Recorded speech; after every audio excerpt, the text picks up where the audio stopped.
Hello students. So today we are going to start our lecture number 10 of some basic concepts of chemistry. In our previous lecture we stopped by deriving a relation between normality and molarity. So I am going to derive a very important relation, that is relation between molality and the molarity, which has been asked a number of times and is a bit helpful. So the today's topic is, first topic is relation between molality and molarity. Relation between molarity and molality. As I told you in my previous lecture also, जब भी आपने किन्हीं दो quantities के बीच में relation निकालनी हो, concentration quantities के बीच में रिलेशन लगाने हो, the best way and the easiest way is to divide them. So first we will be writing the definitions, mathematical formula for these quantities, and then we will be going by division method. So to derive this relation, let us suppose, because I will be using these simple symbols, W1 weight of solvent in gram, W2 weight of solute in grams, W weight of solution in gram, V volume of solution, V is volume of solution which we will be using, rho density of solution, rho density of solution, and of course the two symbols, that is capital M for molarity and small m for molality. So in terms of these terms, if we define the molarity, then molarity is number of moles, and number of moles is weight of solute divided by molecular weight. So let us consider here M2 molecular weight or molecular mass of solute,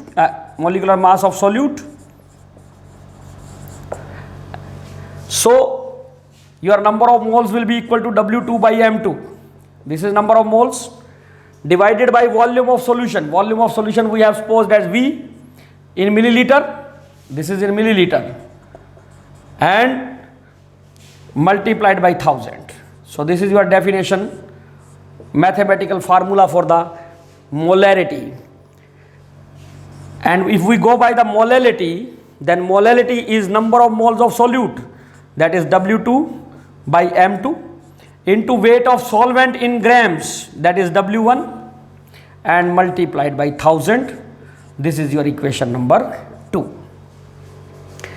Now divide 2 by 1. मैं इसको इससे divide कर रहा हूं, तो m by m, तो पहले हम मोलालिटी की डेफिनेशन लिखते हैं, W2 by M2 divided by W1 इन 2000. मैंने इसको यहां लिख दिया. Now I have to write this relation at the denominator. So your W2 divided by 1000, it will go in the denominator, whereas M2 and V will go in the numerator. Here this will cancel out, 1000 से 1000 cut गया, M2 से M2 cut गया. So what we get after solving this division, we get that M by M, it is equal to V by W1. Okay, W1 is weight of solvent. We can write it as V divided by W minus W2. Wait of solution में से weight of solute घटा दिया, you will get the weight of solvent. Now to simplify the mathematical operations we have to take the reciprocal. So I will suggest, I will be driving it by this way, but I suggest you divide this by this, so you will not need to reciprocate it. Take reciprocal,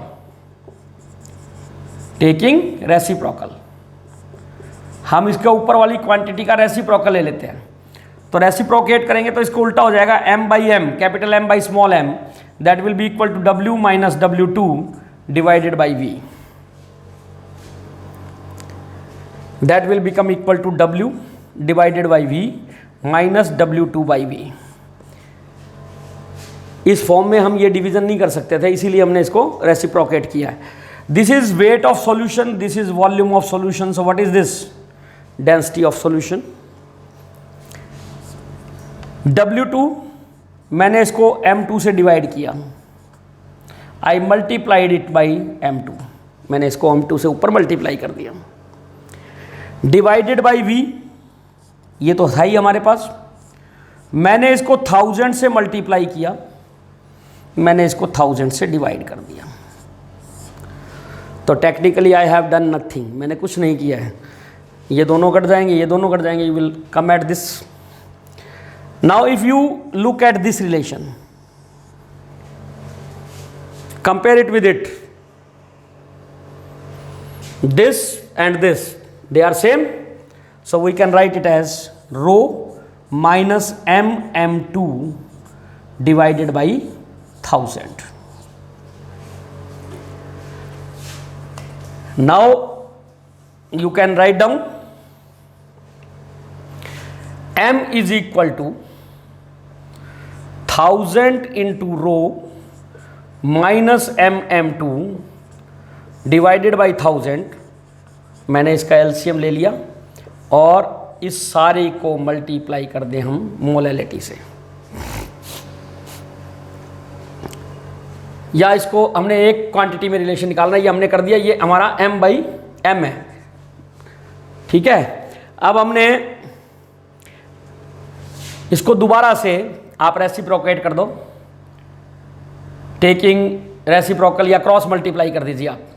so m will be equal to 1000 into molarity divided by 1000 into density of solution minus m2. This will be your relation between molality and molarity. We can mathematically verify it. हम यहाँ पे मान लीजिए एक hypothetical solution लेते हैं. मान लीजिए हमारे पास एक सॉल्यूशन है जिसकी मोलैरिटी है हमारे पास 2 मोलर सॉल्यूशन है. Let us suppose that is of NaCl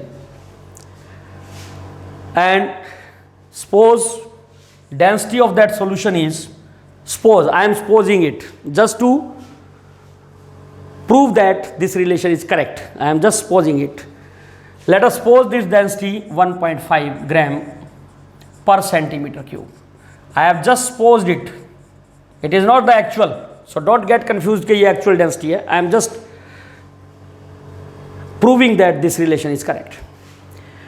If we go by conventional definition method to calculate the molality of this solution, तो molarity 2 होने का मतलब क्या हो गया हमारे पास, 2 moles of NaCl are present in 1 liter, that is 1000 milliliter of solution. यही मतलब हुआ. 2 मोलर सॉल्यूशन का मतलब हमारा ये है. वेट ऑफ सॉल्यूशन कितना हो गया हमारे पास, वेट ऑफ सॉल्यूशन हो गया हमारे पास, weight of solution will be volume into density, that is 1.5, that is 1500 grams हमारे पास वेट हो गया सॉल्यूशन का. हमारा वेट ऑफ सॉल्यूट कितना हो गया, हमारा वेट ऑफ सॉल्यूट हो गया नंबर ऑफ मोल्स को मल्टीप्लाई कर दीजिए आप मोलिकुलर मास ऑफ सॉल्यूट से. NaCl लिया था तो 23, 35, 58.5, मल्टीप्लाई करेंगे तो 10, 17, 117 ग्राम आ गया, आपका वेट आ गया सोल्यूट का। तो वेट ऑफ सॉल्वेंट कितना हुआ इस सॉल्यूशन में?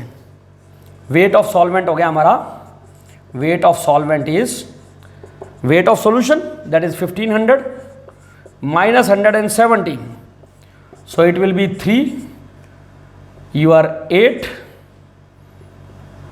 3, 1, 1383 ग्राम्स, ये हमारा वेट आ गया। तो इस सॉल्यूशन की मोलैलिटी क्या हो गई? मोलैलिटी क्या हो गई? हमारे 2 मोल प्रेजेंट हैं, कितने में? इतने वेट ऑफ सॉल्वेंट में। तो 1000 ग्राम में कितने प्रेजेंट हैं ये निकाल लीजिए आप। It will B 2000 divided by 1383। अगर हम इसको डिवाइड करें,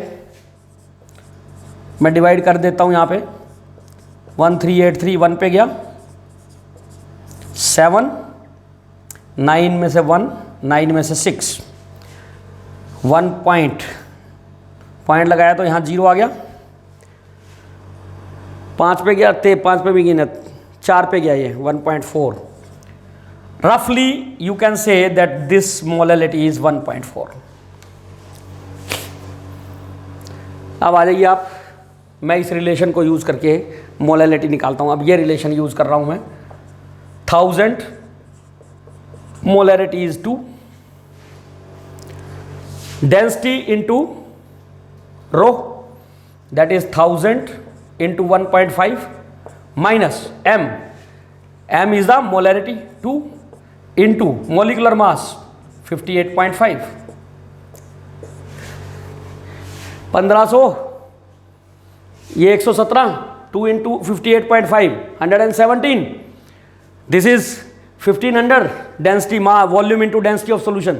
ये आ गया, इन दोनों को घटाया तो कितना आएगा? ये आएगा 1500 माइनस 117, दिस थिंग ऊपर कितना है 2, this 2, 1000 divided by 1383, same relation is there, so your density will again come out to be 1.4. It means the relation which we have derived is absolutely correct. You can use it without any fear, but generally we don't use this relation because some densities are not given in solution, but if densities of solution are given then molality can be calculated. So this is the relation between molality and molarity. Likewise, you can derive any relation between any two quantities. मैंने यहाँ पे सारी quantities को discuss नहीं किया है, मैंने वही क्वांटिटीज़ डिस्कस किया जो 11th की बुक में दी हुई है। Apart from this there are so many other quantities, और वो हम 12th में पढ़ेंगे सॉल्यूशंस के चैप्टर में। अब आपने एक चीज़ ध्यान रखनी है, जब हम स्टोक्योमेट्री करेंगे तो हम 2 इक्वेशंस यूज़ करते हैं। एक को हम बोलते हैं नॉर्मेलिटी इक्वेशन। ये इक्वेशन क्या है? This equation is simply based on the fact that whenever there is a relation, there is a reaction, between an acid and base, then an acid or a base is completely neutralized by a base or an acid when the number of gram equivalents of the two becomes equal. जब दोनों के number of gram equivalent और acid और base के बराबर हो जाएंगे तो आपकी complete neutralization हो जाएगी between the acid and base. और मैंने आपको नॉर्मेलिटी की इक्वेशन में नंबर ऑफ ग्राम इक्विवेलेंट निकलवाए थे n into V divided by 1000। तो अगर मान लीजिए एसिड की नॉर्मेलिटी n1 थी, वॉल्यूम v1 था, तो उसके नंबर ऑफ ग्राम इक्विवेलेंट हो गए n1 v1 बाई 1000।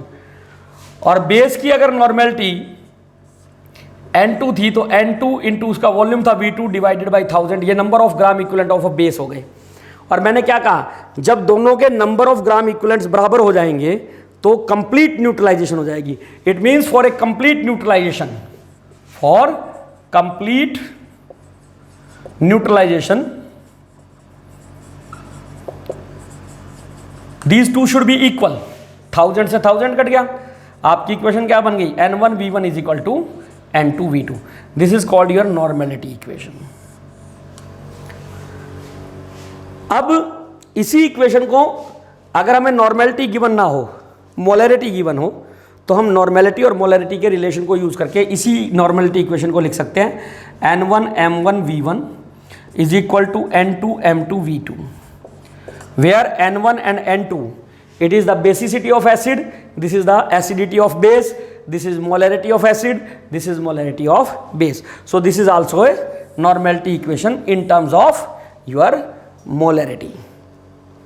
अब दो चार चीज़ें क्या होती हैं हमारी, हम जब सॉल्यूशंस को मिक्स करते हैं, there are questions which are generally asked in competitive examination कि हमने इतने मिलीलीटर इतनी मोलैरिटी का इतना सॉल्यूशन मिलाया इसके साथ, तो रिजल्टिंग सॉल्यूशन की मोलैरिटी क्या होगी।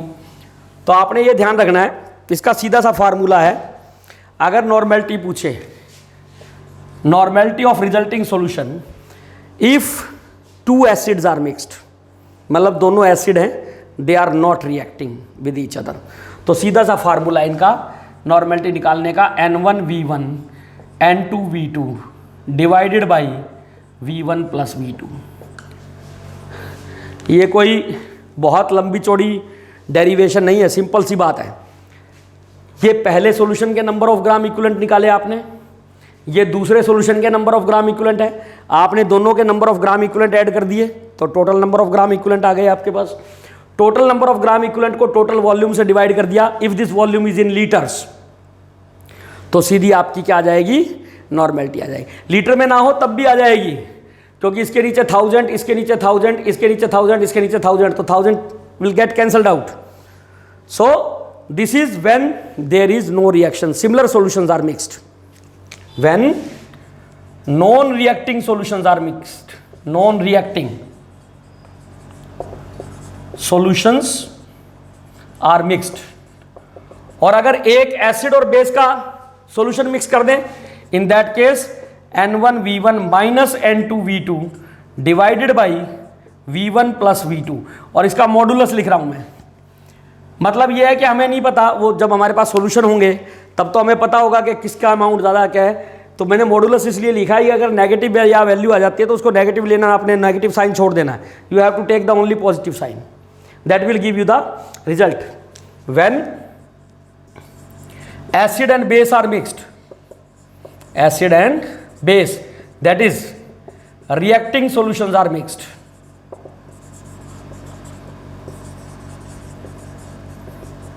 So this is the relation which we will use. Similarly, अगर हमें नॉर्मेलिटी की बजाय मोलैरिटी दी हो, you will apply the same formula, but in that case of molarity, in case of molarity we will not be using this relation, क्योंकि neutralisation के लिए हमें normality चाहिए, तो आपको एसिडिटी या बेसिडिटी से मल्टीप्लाई करना पड़ेगा। तो नॉन रिएक्टिंग के केस में तो यही फार्मूला आएगा, n की जगह m हो जाएगा, लेकिन अगर रिएक्टिंग हो गए तब आपका वो फार्मूला वैलिड नहीं है, because acid and base they react in equal number of gram equivalents. So this relation you can use. Now we are left with some numerical problems. हमारे पास तीन तरह के स्टोकियोमेट्रिक प्रॉब्लम्स आ सकते हैं। मास मास रिलेशनशिप के आ सकते हैं, मास वॉल्यूम रिलेशनशिप के आ सकते हैं if gas is there, solution के अंदर आपको वॉल्यूम दिए हो सकते हैं, उससे आपका मास के साथ रिलेशन आ सकता है, वॉल्यूम के साथ रिलेशन आ सकता है। So we will be using it. So first problem, numerical problem which I am taking is on mass mass relationship. The question is how much carbon dioxide is produced when 10 gram of calcium carbonate is allowed to react with 30.6 gram of HCl. अब इसको हम solve कैसे करेंगे, इसका solution क्या है। सबसे पहले you must be aware of the reaction between the two, कि what type of reaction it is और how it is taking place। इसकी रिएक्शन है CaCO3 plus 2 HCl to give you CaCl2 plus carbon dioxide plus water. Now what we are given? We are given 10 grams of this and 3.6 grams of this. This is given to us. Now when we will be solving these numerical problems, the first thing which we will be doing is we will be finding out limiting reagent. We will be finding out the limiting reagent of this reaction. इस reaction का limiting reagent क्या होता है। Limiting reagent क्या होता है, ये समझ लीजिए। मान लीजिए किसी फैक्ट्री में, जैसे ये आपका वाइट बोर्ड मार्कर बन रहा है, मैं ज़्यादा इसको नहीं खोल रहा, मान लीजिए ये दो हिस्सों में बन रहा है, एक हिस्सा ये है, एक हिस्सा ये है। शाम को ये 1000 तैयार होते हैं फैक्ट्री में, ये 500 तैयार होते हैं। तो पेन कितने बनेंगे? 500, which is in lesser amount which will be consumed at the end of the day. जो पूरा का पूरा कंज्यूम हो जाएगा लास्ट में, वो बताएगा आपको कितने पेन बने। तो इस फैक्ट्री का लिमिटिंग रिएजेंट क्या है? ये। उसी तरीके से इस रिएक्शन में आपके दोनों रिएक्टेंट में से the reactant which is completely consumed at the end of reaction, that will be your limiting reagent. अगर हम इसको देखें अब, तो आपके 1 मोल कैल्शियम कार्बोनेट से 2 मोल HCl रिएक्ट करता है। 1 मोल का मतलब हो गया कैल्शियम कार्बोनेट का, दैट 100 ग्राम आपके कैल्शियम कार्बोनेट के साथ, 100 ग्राम के साथ हमें ये कितना चाहिए? 2 × 36.5, दैट इज 73 ग्राम चाहिए हमें। ठीक है, अब हमें दिया गया है 10 ग्राम, तो 10 ग्राम के लिए हमें कितना चाहिएगा ये रिएक्ट करने के लिए? ये चाहिएगा 7.3 ग्राम। दिया कितना हमें? 3.6 ग्राम। इसका मतलब this will be your limiting reagent because it will be completely consumed at the end of the reaction, whereas some calcium carbonate will be left out. अब हम सीधा सीधा हमारा मोल कंसेप्ट लगाएंगे कि 100 gram of calcium carbonate will give how much carbon dioxide? Carbon dioxide का wait निकालना हमने 44 ग्राम।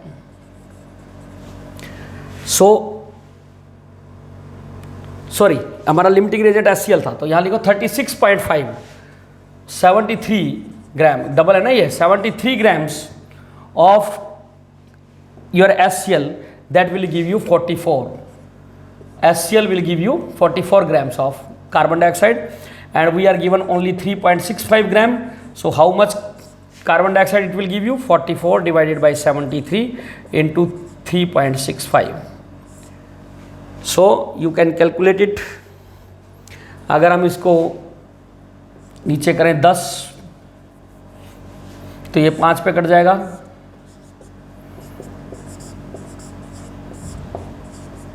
कितना बनेगा? 22 ग्राम। इसके 2 मोल से इसका 1 मोल, तो इसके 1 मोल से इसका आधा मोल। सिंपल सी कैलकुलेशन है, वैसे भी कर सकते हैं, तो वेट से ही, ये वेट बाई वेट का रिलेशन हो गया, हमने वेट गिवन थे, वेट निकाल लिए। तो यहाँ पे सॉरी यहाँ पे नीचे 100 आएगा, तो ये 2.2 ग्राम बनेगी कार्बन डाइऑक्साइड, सॉरी 2.2 ग्राम, क्योंकि ये 3.65 था तो नीचे 100 आएगा, तो 2.2 ग्राम आपकी कार्बन डाइऑक्साइड बनेगी। तो ये वेट बाई वेट हो गया, 3.65 ग्राम से 2.2 ग्राम। अब अगर ये हम मास बाई वॉल्यूम रिलेशनशिप की बात करें, तो क्योंकि आपको पता है गैस के मोल्स जो हैं वो वॉल्यूम में भी होते हैं, तो हम इसका वॉल्यूम एनटीपी पे भी निकाल सकते हैं कि how much carbon dioxide will be produced, how much volume of carbon dioxide will be produced. In that case आप फिर एक स्टेप आगे बढ़ जाएंगे। इसी क्वेश्चन में हमने एक लाइन और जोड़ दी मास वॉल्यूम में। अगर हम मास वॉल्यूम रिलेशनशिप की बात करें तो क्या होगा? मास वॉल्यूम के अंदर how much volume of carbon dioxide is produced, then we will be using the mole concept. 1 mole, that is 44 gram of carbon dioxide, that is equal to how much? 22.7 liters at STP. हमारे पास कितना है? 2.2 ग्राम है, 2.2 ग्राम से निकाल लो 22.7 divided by 44 into 2.2. So these two they will give you 100 down, 2 पे चला गया 113.5, so it will be 1.135 liters. So this will be the volume. आप सीधा भी निकाल सकते हैं, इसका वेट ना निकालना चाहें तो सीधा ये लिख सकते हैं, जैसे हमने यहाँ तो 44 ग्राम इसके बराबर लिखा, नहीं तो हम यह कैसे लिख सकते हैं? 73 gram of HCl will give you 22.7 litre of carbon dioxide eight STP. 3.65 कितना देगा? दूसरी कैलकुलेशन ये भी हो सकती है कि 73 grams of HCl give 22.7 litres of carbon dioxide eight STP. STP पे प्रेशर आजकल बार में लेते हैं, इसलिए 22.7 ले रहा हूँ मैं आपको। तो 3.6 ग्राम कितना देगा? 22.7 divided by 73 into 3.65. We can calculate it. ये आ जाएगा 227 365 डिवाइडेड बाई 1000 और ये 73, ये 5 पे चला गया, 35 3 13 1 11 by 1000, that is 1.135 liters. So you get the same answer. कैसे मर्जी कर सकते हो, पर ये अगर आप वेट कैलकुलेट करेंगे फिर वेट से वॉल्यूम में कन्वर्ट करेंगे, it will become lengthier. So सीधा आप मास वॉल्यूम रिलेशनशिप लगाइए, you can be calculating this. Now some time what happens is कि you are given solution of something to react. जैसे इसी क्वेश्चन को मैं मॉडिफाई कर देता हूं. How much calcium carbonate is required to react completely with 100 milliliter of 2 molar HCl solution. I have now converted it in terms of mole concept in solutions. So you can again be using the relation. आपकी equation क्या है? Calcium carbonate plus 2 HCl to give you CaCl2 plus Ca2 plus H2O. अब हमें क्या है, हमें इसका weight निकालना है. Our question is how much calcium carbonate is required to react completely with this. अब हमें पता है इस रिएक्शन से कि 2 moles of HCl, 2 mole of HCl that require 1 mole of calcium carbonate, that is 100 gram, that is 100 gram of calcium carbonate. तो हमें पहले इसमें HCl में नंबर ऑफ मोल्स निकालने पड़ेंगे. तो number of moles of HCl कितने होंगे? Number of moles of HCl मैंने मोलैरिटी की डेफिनेशन में निकालने के लिए बताए थे आपको. मोलैरिटी के अंदर number of moles of HCl निकालने हो, मोलैरिटी गिवन हो, वॉल्यूम गिवन हो, तो सीधा सा फार्मूला है m इंटू वी बाई 1000. अगर वॉल्यूम मिलीलीटर में है, लीटर में है तो सीधा m इंटू वी. तो molarity is 2 into 100 divided by 1000, तो it is 0.2 moles. It is 0.2 moles. So 0.2 mole of HCl से कितना आपको कैल्शियम कार्बोनेट चाहिएगा? 100 डिवाइडेड बाई 2 इंटू 0.2. तो ये आपका नीचे 10 आ गया, तो ये क्या आ गया? 10 ग्राम. कितना आ गया? ये 10 ग्राम. तो आपको सॉल्यूशन में अगर दी हो मोल कंसेप्ट तो आप उसको यूज़ कर सकते हैं. तो इस तरीके से आपके पास बहुत सारे क्वेश्चंस होंगे on the basis of stoichiometry of chemical reactions. Try to solve those questions, and with this we have finished our chapter number 1, that is some basic concepts of chemistry. So try to do the problems. Thank you very much.